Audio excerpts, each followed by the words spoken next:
Hey everyone, Logan Hertz with Hazeltine LLC. Today we're going to talk about an interesting topic that we haven't broached before directly. That is the wonderful world of healthcare, health insurance, health sharing. And we have with us an expert who is now a partner of mine. We have Brad Owens of Healthcare Unlocked. Brad is the resident expert in individual and group health insurance. He's got over 13 years of experience helping clients navigate the bizarre labyrinth of the modern healthcare system, which pretty much nobody understands.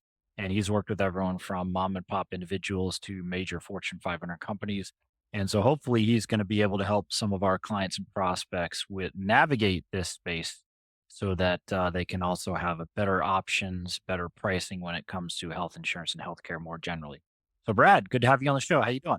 Yeah, doing great. Fantastic. Looking forward to having a discussion today, and hopefully we'll say some things that maybe those watching will be helpful to them and get them to a better place.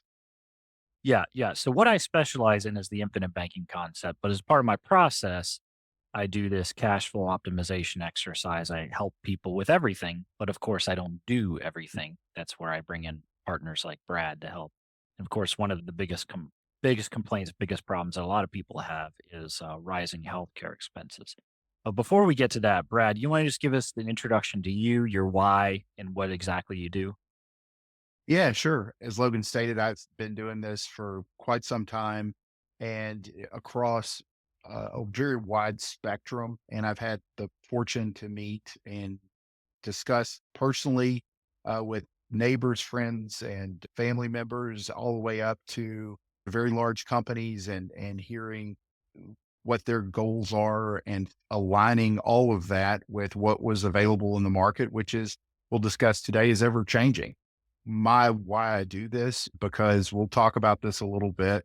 It's a place of dysfunction in our economy, in our modern world, in our country. It's a thing that very few are satisfied with, and a place where they'll feel that I'm, gifted to make that a little bit easier for folks. I don't think it ever gets easy, but to the extent I can to help folks navigate and, to your point about it being a part of your financial planning, it certainly is. And there was a time in America where, 60% of bankruptcies had medical debt involved in them. With proper organization and planning and making the right fit, you can it's never going to be free, it's never going to be perfect, but we'll show you some selection criteria that hopefully will make it something you don't worry about day and night as being a critical gap in your family's financial future. So, Brad, tell us a little bit about your why. Why are you passionate about this? What got you into health insurance of all things?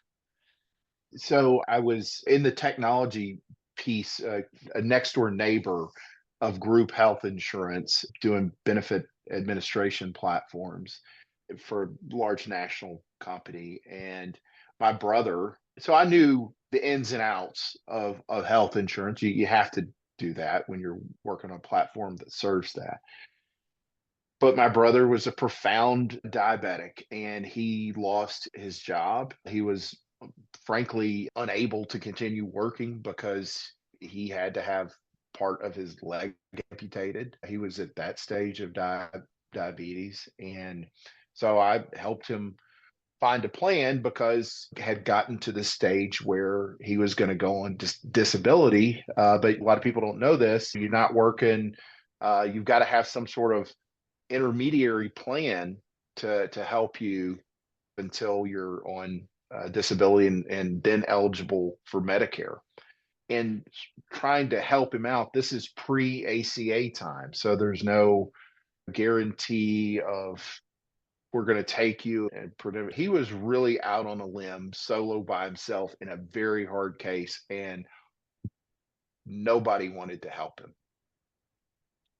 Nobody wanted, there was not somebody out there to help him navigate. So I took it on myself and learned things the hard way. And so I got him through, found him something. It was fine. It was able to get him the care he needed without going broke. Although In those days, everything was a little less expensive, but still very expensive. And then it came for the marketplace opened up in 2015 was the first year where the marketplace was out there and available broadly to where people who had in the past been rejected, like my brother, for lots of types of insurance, where they had an opportunity to buy in and get on their coverage. And the lack of resources out there and people sort of mocking folks that needed Obamacare and things like that bothered me. Politics aside, that bothered me at a level. These are people. So I was talking to a friend about it, and we had too many cocktails one night and came up with an idea. Hey, we're gonna invest some money here, and we didn't do it out of the goodness of our heart. We did it because we saw a business opportunity, and so we put $100,000 into a retail location and went from having not one client opening our doors. And within the first 3 months of that place being open, we had helped 3,000 people. So much so that we actually hurt the ability of a carrier because we'd written so much new business with them to accept new business. And that was one of the things that got me to, yeah, this is cool. And our model was be a resource, sitting down kneecap to kneecap with people. And this was pre-Zoom time, right? Pre-COVID time. And we built it out. And then the early stages of the marketplace were really a tumultuous time. You had certain states where, there weren't any carriers, where you couldn't find plans, and it was a rough first go of it. But really proud that we took that risk, and that's why we're here today, is to give people resources that otherwise they wouldn't necessarily have. There's just not a lot of me's out there lining up to give advice to individuals on this level, because frankly speaking, it's a hard way to engage. It takes a lot of work to go one by one and engage, work with folks. Yep. And to coin a phrase I heard from Brad Owens, I think it's deliberately a confuseopoly, right? That's And right. so the average person is not dumb. It's just, it's really hard to figure this stuff out on your own. That's right. All right. Thanks for sharing your story, Brad. Appreciate that. Yep. Yep. So let's start by addressing the elephant in the room, because everybody hates health insurance. Everybody hates the healthcare system. Why is that? And how can we potentially make it a little less painful? Not saying it won't be painful. Let's be realistic here, but go ahead. Yeah. So I would say it's the three C's of health insurance. So you've got the cost, complexity, and coverage or lack thereof.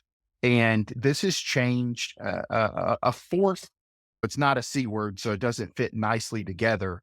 But a fourth portion of that is recall. We remember, if you're older than your mid 20s or maybe even 30, you remember when it wasn't this way. This really is a product of the last 20 years, and it's got perpetually worse at a pretty rapid pace over the last 20 years. We'll focus on cost. It's burdensome the average family to get coverage for the average family in America today, whether that's through employer coverage or on your own, is $24,000. Um, that is, nobody would say that's an affordable amount, or easily affordable amount. Then you have the complexity.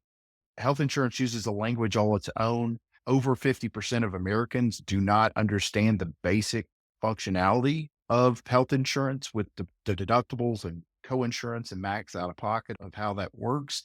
That's a challenge in and of itself. You have certain expectations based on the cost. If it's so expensive, then the coverage will be good. That's my last C.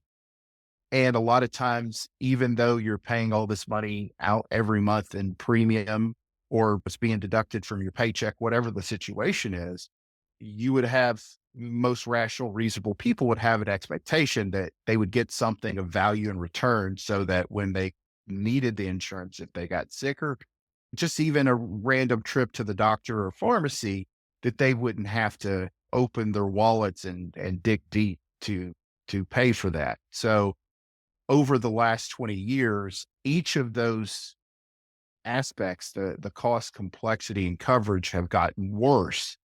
And so if we first address that our system is broken and it is what it is at this point, we have to operate under the realm of what we have in front of us. I would certainly, if made emperor of the United States tomorrow, make some pretty drastic changes, but that's just not where we are.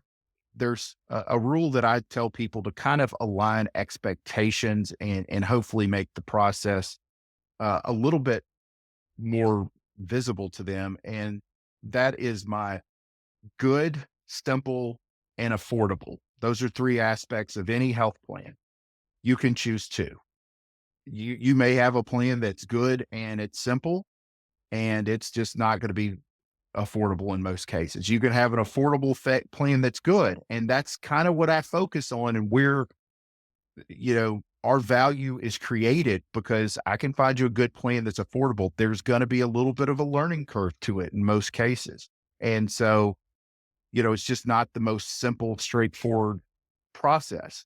And if you understand from the get go that there's not just something out there that's fulfills all three, that's easy and affordable and excellent coverage, then we're already ahead of the game, because there's going to be trade-offs embedded. And so my goal is to look at anyone's or organization's structure, and to look at their own personal sort of needs, and to make recommendations based on that align with what those needs are. Yeah. So I would ask most people, when was the last time you spoke with your health insurance agent? When was the last time you sat down with a health insurance agent and had a conversation about your needs and your strategy for approaching healthcare costs in general? And of course, the answer for most people is never. They've never been able to sit down with a qualified professional and discuss these options. And that, I think, is a lot of the value what Brad and I can provide, is just giving people the psychological benefit of talking through it, right? Even if it turns out we can't help you, we can't find a better plan, at least you'll have a better understanding of what you have, right? I know that one of the partners I work with on disability policies is Ben Feigenbaum. He's been doing only disability for over 38 years. And one of the tremendous values he provides is just helping people understand what they have. So they might have an employer provided disability policy, but most of them have not the slightest clue what's really in there, what the limitations are, et cetera, et cetera. And Ben can help them understand what they have, as an example. So if you're, that, I think, is a lot of the value. We can actually talk with someone. So if you're talking with someone, what are some of the things that your questions you're going to ask, things you're going to talk through to help them help understand what their needs are and what they should potentially get? Yeah, it's really fairly straightforward, the questions I'll ask somebody, and then to begin, and then it'll take us in different directions that may have some more questions involved, just to really drill down on and make sure that I understand the whole situation. But it's the first question is going to be, what are you doing currently? Where are you getting your coverage currently? And that may be through an employer relationship. It may be through the marketplace or Medicare. It may be your retired military getting it through TRICARE or VA, or it could be you're getting it somewhere else.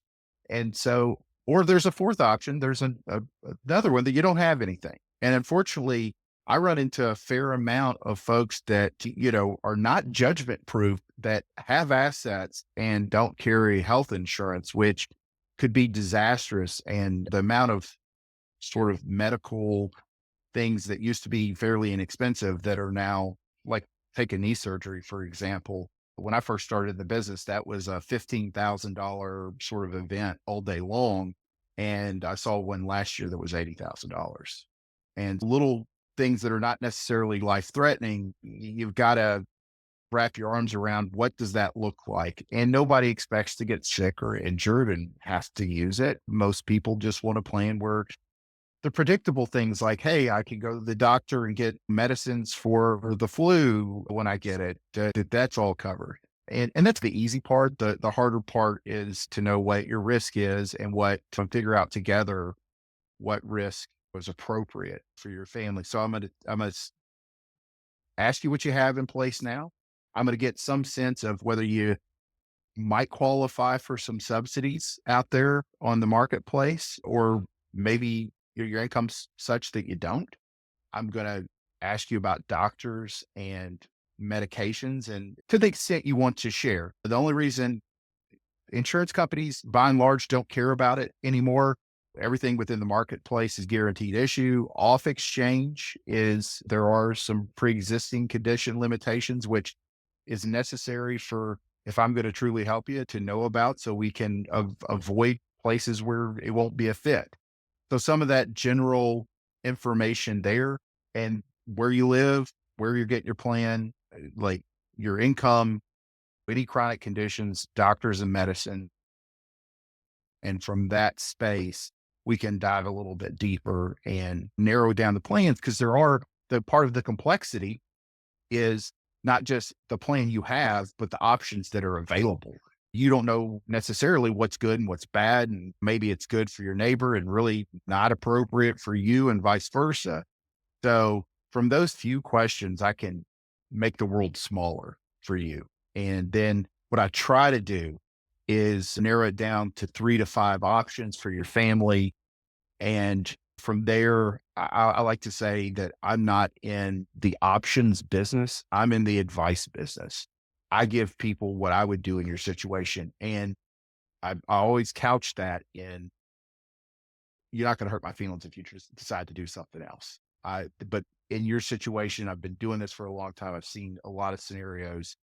You obviously know you better than I do and ever will, but this is my suggestion in that situation. And I found that the vast majority of people appreciate that guided. Because even if I'm able to get it from 50 choices down to 3 to 5, that still leaves 3 to 5 choices that you're trying to maybe agonize over. And that's the basic structure. I try to take as much heavy lifting off of you. If somebody wants to engage with me, I get this basic information, have an introductory conversation with you, and then present some options, and we can dig through the nitty gritty details from there.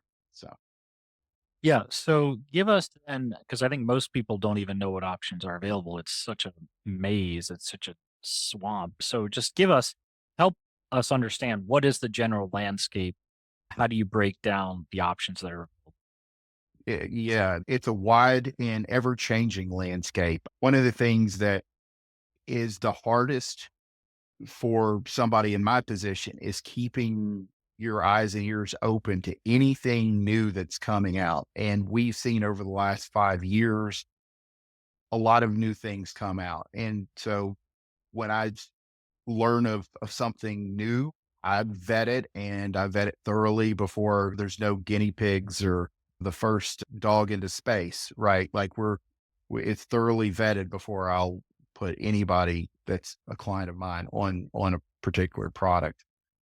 Now the space is broken down like this. You have employer plans, which pretty much everybody's familiar with. That happened as a little bit of a backstory. That was the way our dysfunction didn't happen overnight. It's definitely sped up over the last 20 years, but it started as an outcropping of World War II, when in order to control inflation, there was controls on wage hikes for manufacturing during World War II. And employers, in order to compete and incentivize their employees, said, hey, we'll come up with medical plans. We'll come up with health insurance. We'll pay for that. And that worked fairly well in the United States till sometime in the 90s. And then it started progressively getting worse, to the point where with 17% of our GDP right now is spent on healthcare. And the next closest nation is about 10. So the options are the employer sponsored plan. You also have what I would call government or close to government plans, and that would include Medicare, which most people will get when they're 65 and older. Some people under 65 with certain disabilities can get it as well, but by and large, Medicaid's or Medicare's for somebody 65 and older. Also, under that government umbrella, you have Medicaid. It's typically for young mothers and people with limited financial means. You also have, as an outcropping of military service, you have TRICARE in the VA that covers some military service members and retirees. And then you have where we get into, I'd say, quasi government because it's private insurance, but the marketplace. And another piece of the complexity is that everything has multiple names. So the marketplace is also called ACA, is also called exchange. It's the terminology is interchangeable, but it can be confusing because there's three names for something that is the same thing. But the marketplace, you have a government subsidy in many situations. About 90% of people out there that don't have coverage through an employer and are not eligible yet for Medicare have the opportunity to get government subsidies, advanced premium tax credits to pay for health insurance, which has been a very important thing for small business owners to have an opportunity to get coverage because in the solely private space, which we'll talk about next, it can be difficult as a solopreneur to get coverage for yourself, especially on a group plan. So the marketplace is a blending of government and private insurance. Every plan on the marketplace is private. So you'll have the big name brands of United Healthcare and Blue Cross and Cigna and Aetna all there participating. Depending on where you live, you'll have different options. And then the last part is just individual private health insurance. And that has a lot of layers. It's where the vast majority of the new things are happening. And within that, you have off exchange plans. So those are ACA compliant plans that have all the features and functionalities you would find on a marketplace plan. The exception being that there's no subsidy in play there. And okay, why would you want to go with one of those plans? There are reasons why you would do that. And we don't have to get into deep detail in this discussion, but there are reasons. And then you have reference-based pricing plans, you have solopreneur plans, you have med shares, which I'm a huge fan of. They're not for everybody, but for the right individual, I think they're a fantastic option for affordable coverage if otherwise aren't offered coverage through work and you're not in a position to get any assistance financially with the marketplace plans. I think they're a fantastic resource. And those options are really growing, which is it gives me a cause for optimism that for certain types of situations, there are more things we can do. Just 5 years ago, if somebody came to me and said, "Hey, I've got a family, I have my business, we make a fantastic living doing it," the only answer is you've got this one plan and it's really expensive. There is no way to dodge that bullet. And now there are other options out there. So even if you looked in the past and were disappointed what was out there with what you found, there are new things that have emerged. Yeah, and with regard to what we're doing here, one of the things that I learned as a consultant, I did a lot of strategy consulting, operational strategy for Fortune 500 companies.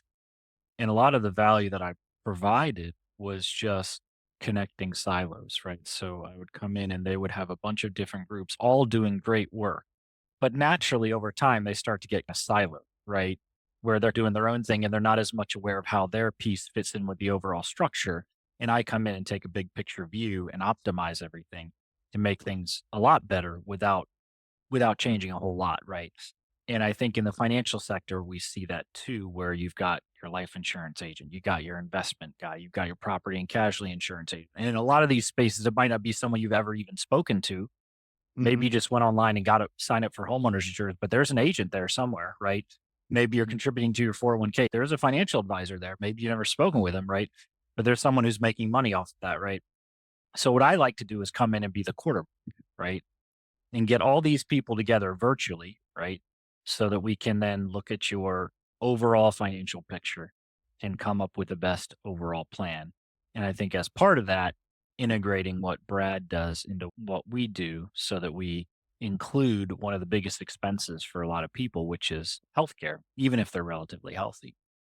And I know you mentioned that's what you a little bit of what you do, even just within healthcare is connecting the silos. You want to talk a little bit about that? Yeah, it's so funny that human nature is to silo, and as witnessed by the larger a company gets, the more vertical it seems to get, and then the more siloed any sort of collection of humans get. And I would say that health insurance, particularly, is really siloed. So you may have somebody that, in the employer space, they're fantastic in the employer space. They know group plans, they write group plans, and the employer space really is a kind of a different world because maybe we'll do a separate sort of piece on this, just employer plans, because, it is its own animal to some degree, but ultimately you're serving the same purpose is just buying the same coverage each individual might buy, but you're doing it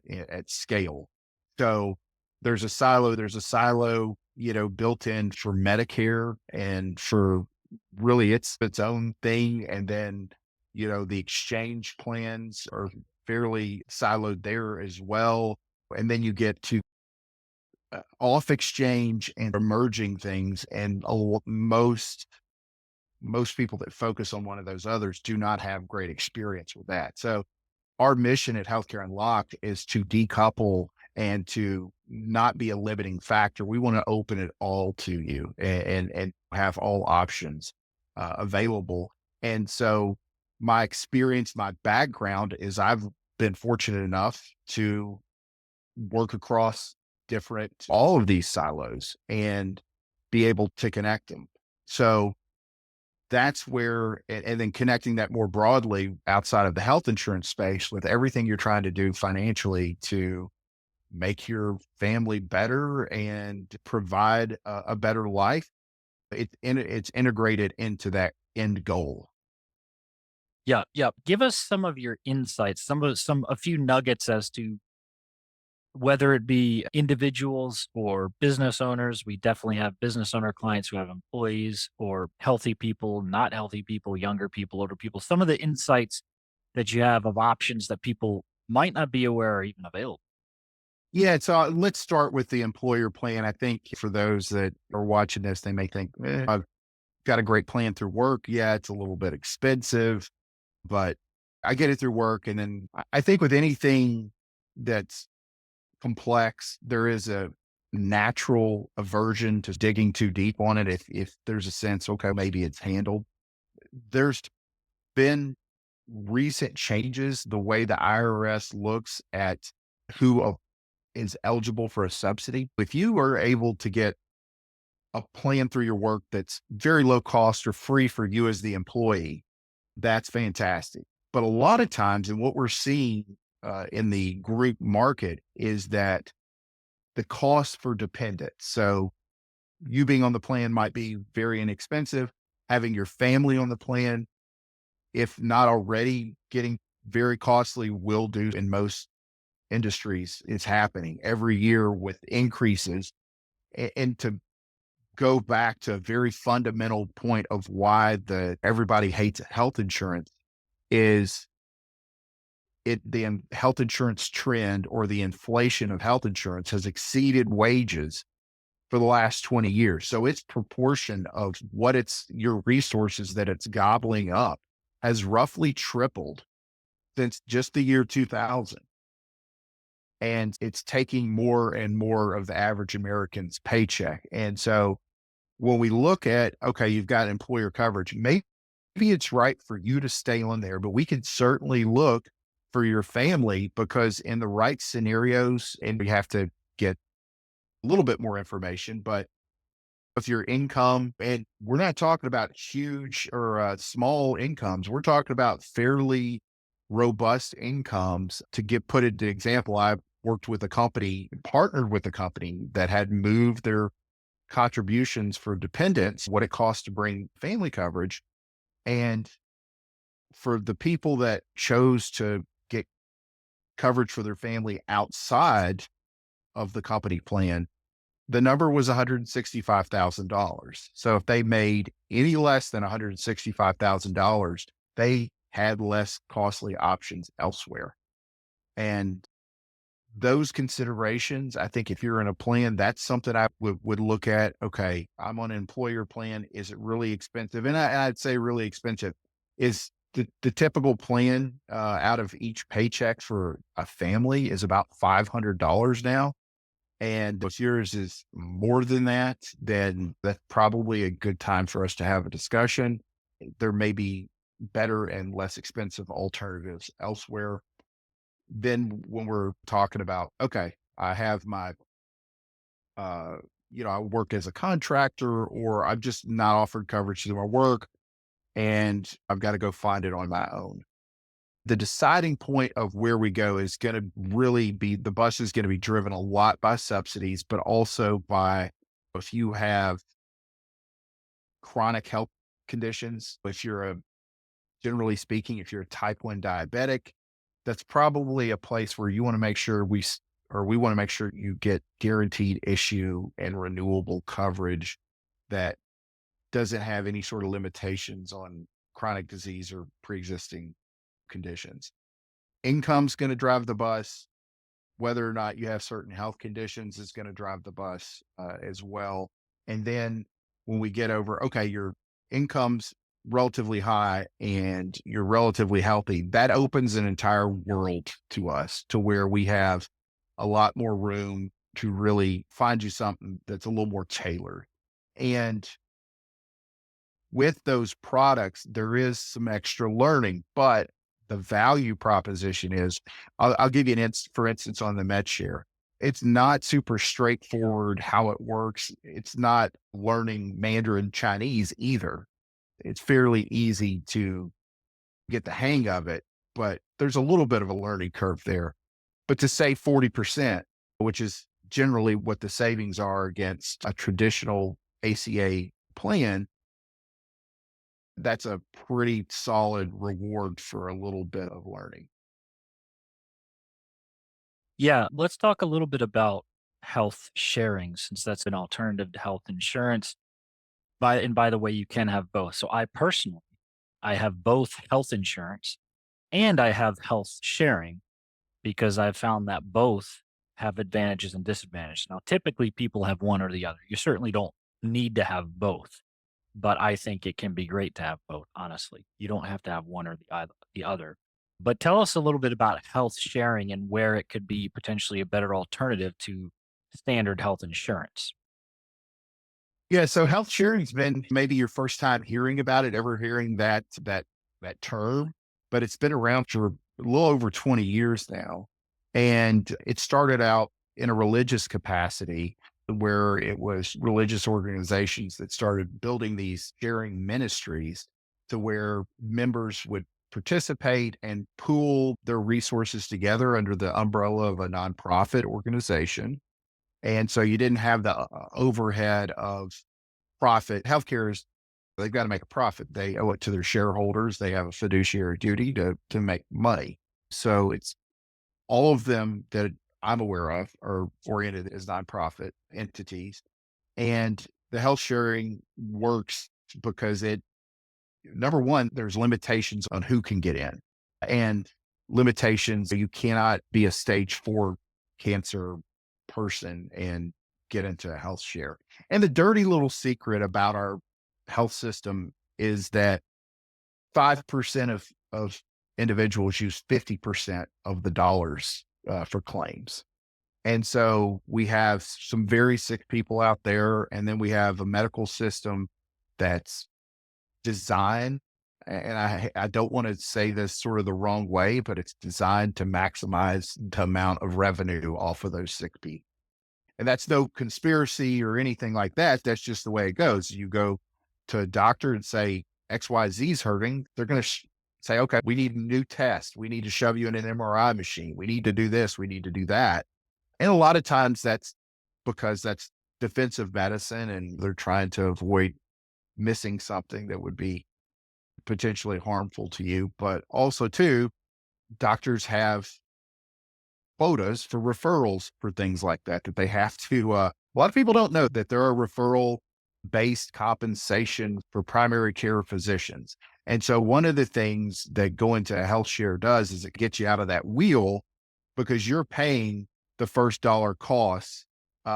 You pick the level that you're comfortable with and your finances can maintain. But if you want to do, hey, I'm responsible for the first $1,000, or I'm responsible for the first 2,500, or I'm going to take more risk and I'm going to self-insure that first $5,000 of potential cost out there, then you're going to be a better consumer of health services and make decisions that are more practical for your family instead of the old system of you just slap down your insurance card, pay a $10 copay and move along with life. Those days are rapidly coming to an end if they haven't already, with very few exceptions. That just doesn't really exist much anymore. And so with health sharing, because there's no insurance company involved, to your point, the incentive structure is better. So I've learned in many ways, I was getting treatment for something and we were trying a bunch of different drugs. And I learned that after we had tried all these drugs and they didn't work, the very last drug we tried, the doctor told me, because I'd gone to a different doctor, this is actually the best one, the one that I like the best, the one that works the best. The reason why it comes last is because the insurance companies don't like it. And you have to show the insurance company we tried all these other drugs, which aren't as good, and they didn't work. So if you come in with health sharing instead, there's no insurance company influencing the decision. The doctor could say, take this drug because this is the one that actually works. And Hmm. it doesn't matter what the insurance company thinks. We've cut that middleman out. Right. And so again, when people look at health sharing, they're looking at, I want my cost to be lower. And they will be, because paradoxically, in this bizarre system, it seems like there's an inverse relationship between the quality you get and the amount you pay. Usually that's not the case. Usually you pay more, you get better quality. You pay less, you get lower quality. But so I found that health sharing has a lot of benefits outside of just the cost, because that's what gets people in. They say, "Oh, I'll pay, especially if you're healthy. Oh, this is way cheaper." Yeah. But then they learn after they start doing it, there's a lot of intangible benefits, like you get better quality care, you get better relationships with your doctors because you're now interacting with them directly, right? There's no insurance company telling them you can only see that patient for 7 minutes and then get them out, right? You got to give him this drug, that drug, right? No, the doctor can actually just give you his honest opinion on what he really thinks is going on and what he really thinks is the best treatment plan, because he's not limited by, well, what is insurance going to cover and what is insurance going to think of that? Because I'm sure you've had this experience. I've also had doctors tell me, they're like, Logan, I'm telling you, you have X, but I have to report it to the insurance company as Y, something completely different that you don't have. Otherwise, they won't cover this treatment. Right. So the skill that doctors actually possess is not treating patients, it's knowing how to navigate the insurance bureaucracy to make sure they get paid. Right. That's the skill they really have. Yeah, and to your point on that's one of the reasons why the end costs to the consumer are less is because there's not all those hoops and machinations and that they have to jump through for a large insurance company. Basically, if you need to go get a surgery, you tell the health share, hey, I'm going to go get my knee operated on. And they make a deal with the doctor in advance and give the doctor the money a lot of times before the surgery is even done.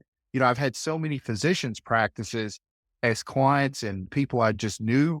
And I've heard the same refrain over and over. I spend 20% of my revenue at my practice chasing the other 80% because it's, chasing down all these large companies that have an interest in, middling both the providers, the doctors, and the patient to making sure both of those parties, the doctor gets paid less and the patient has to pay more out of their pocket so that they're able to meet their financial goals, which a lot of times just, are not really taking your health into consideration. And to your point about navigating that process, a lot of doctors are checking out of that process. And one of the emerging things that is fantastic and pairs very well with a med share or health share, they're interchangeable, but whatever you would choose to call them, it's the same concept, is direct primary care. Now, that's a new thing that most folks probably haven't heard of. And essentially, it's doctors, a group of doctors, typically, they're pretty much every major metropolitan area has direct primary care uh, facilities and organizations. And it's a group of doctors just had enough. And they said, you know what, we're getting out of the hamster wheel that we've been in. We're going to actually go back to treating patients. We're going to, make our services open. A family can pay us $100 a month for primary care, and they can come in anytime they get sick, or, for everything's going to be free. You just pay a flat amount a month for your care. And that's going to include imaging. Some of them have pharmacies too, where we get prescriptions, drugs as a part of it as well.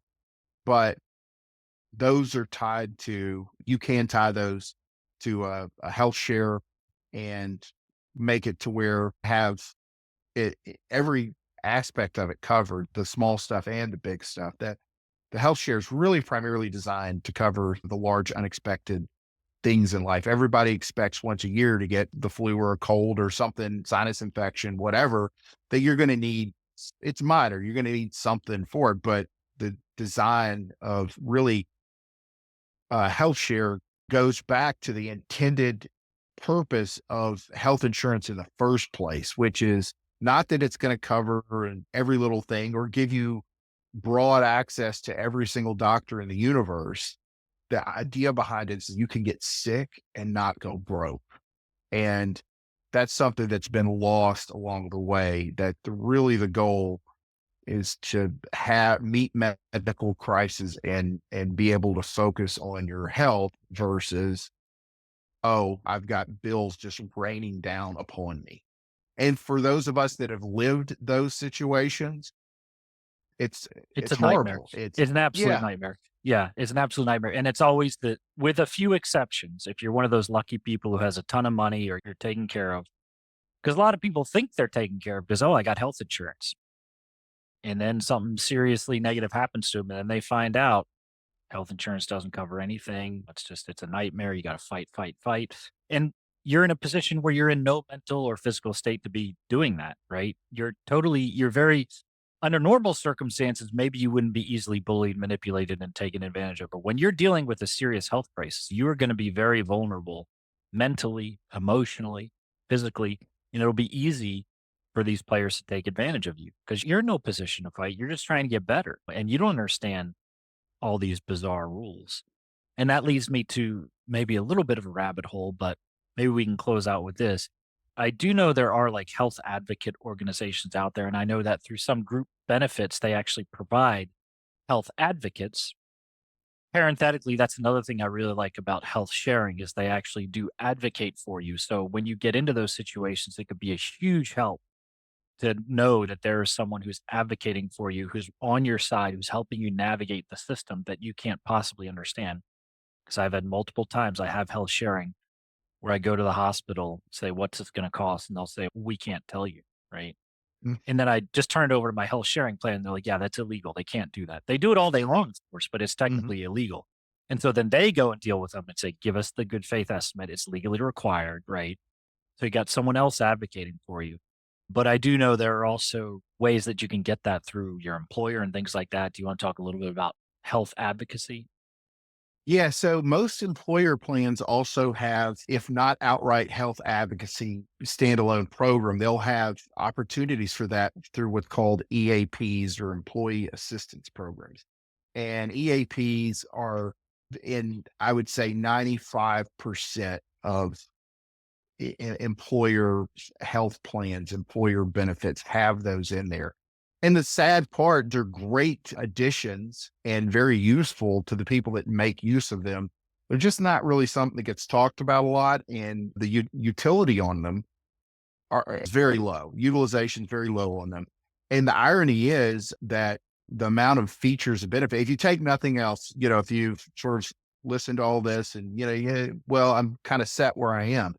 If you have an EAP offered through work, utilize it. I mean, there's things in there that go beyond just health. So we haven't talked about some of the broader life scenario stuff. We've been narrowly focused on health, but it may not just be your health, it may be health of a loved one. And these EAP programs, if you've got a parent that's, you're looking for a facility for them because they've got dementia, and these programs have advocates that can help you with that sort of thing too. And, legal will prep, and there's all sorts of these extras that are in these programs that very few people make use of. And so if your employer, if your health situation, maybe you work in technology. I've had several technology clients that have fantastic benefits, and they pay for 100% of the entire family across all lines of coverage.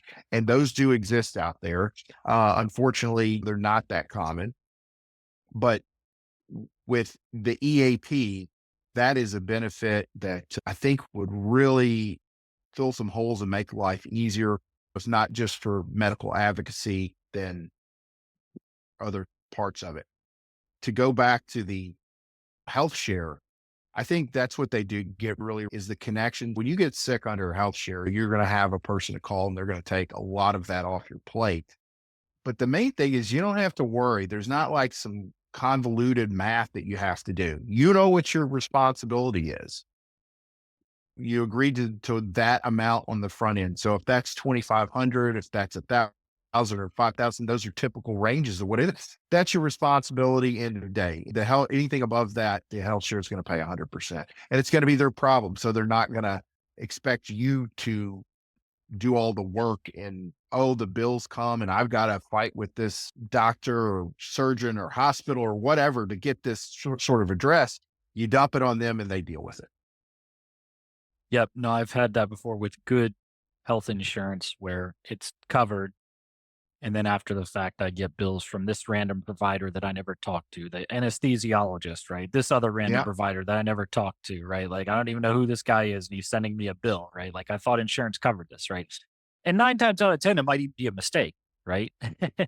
By the way, on credit reports now, they seriously discount any medical debt that shows up on your credit report because so much of it is just wrong. It's just even the paperwork is just wrong. So I think if you have a medical debt that unpaid medical debt that shows up on your credit report and is $500 or less, they don't even count that because they know the mistake rate is so high that they just don't even bother with it.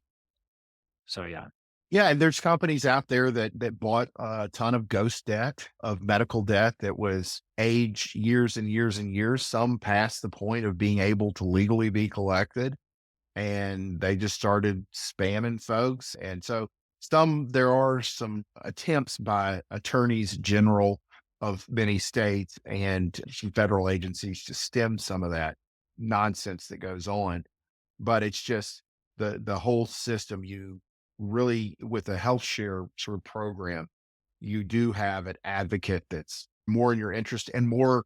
None of these organizations are small that I deal with, but none of them are huge either.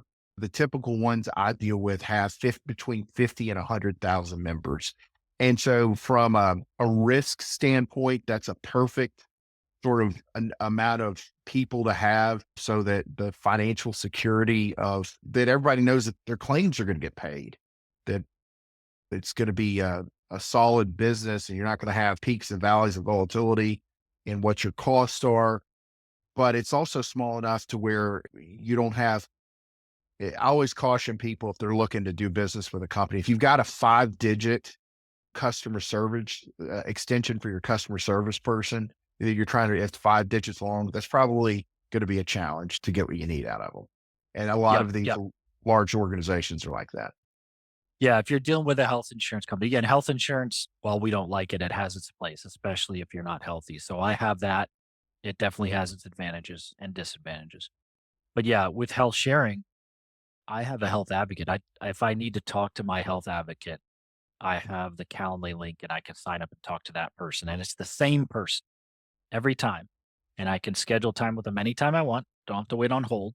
And they know who I am, right? And I had a fairly large, they wouldn't call it a claim because it's not insurance, but a health event that we were working on. And I spoke with the director of operations of that health share who spoke to the CEO directly. You think you're going to get access to the CEO of Anthem Blue Cross Blue Shield? And so I actually, when I was dealing with insurance, I actually went through the health advocacy program. I do get access to some group benefits through my agency relationships. And so there was a nurse who got on the phone with me to talk to that bureaucrat. We were on the phone for an hour and a half. Okay. And this is with my health advocate, someone who actually knows how to navigate the system, right? Hour and a half, hour and a half. So yeah. So anything else you want to leave our audience with in closing, Brad, about how we can add value to them? Yeah. So I would say, to your point earlier, I didn't expand on this, but you may not know who, when you buy a policy or you buy insurance of any type, you may not know who it is, but somebody's getting a commission, and that commission is always baked into that policy to give you service and frontline attention without like necessarily having to call into 800 numbers. It's an educational expense. And if you're not getting the value from that, you're certainly paying for that. So working with a person like myself or another agent, I would advise you work with somebody because it doesn't cost you anything. And I think it can take, a lot of the guesswork and a lot of the intentionally opaque parts of this nasty piece of our current sort of situation and make it a lot easier for you. Brad, thanks so much for your time. We'll include links below as always. If you want to get in touch with us, we can take a look at your situation. I don't do it myself, but I partner with guys like Brad who do have the expertise. I think everyone, it would be worth taking a look at your current healthcare costs, your current health insurance plan, and see if we can help. Right? It certainly wouldn't hurt you. I think most people have never even gone through that exercise, or they did it on their own without talking to someone like Brad. So, Brad, thanks so much for your time. Maybe we'll have you on the show again, talk a little further about some of the ways in which we can navigate the current healthcare maze. Brad, thanks so much for your time.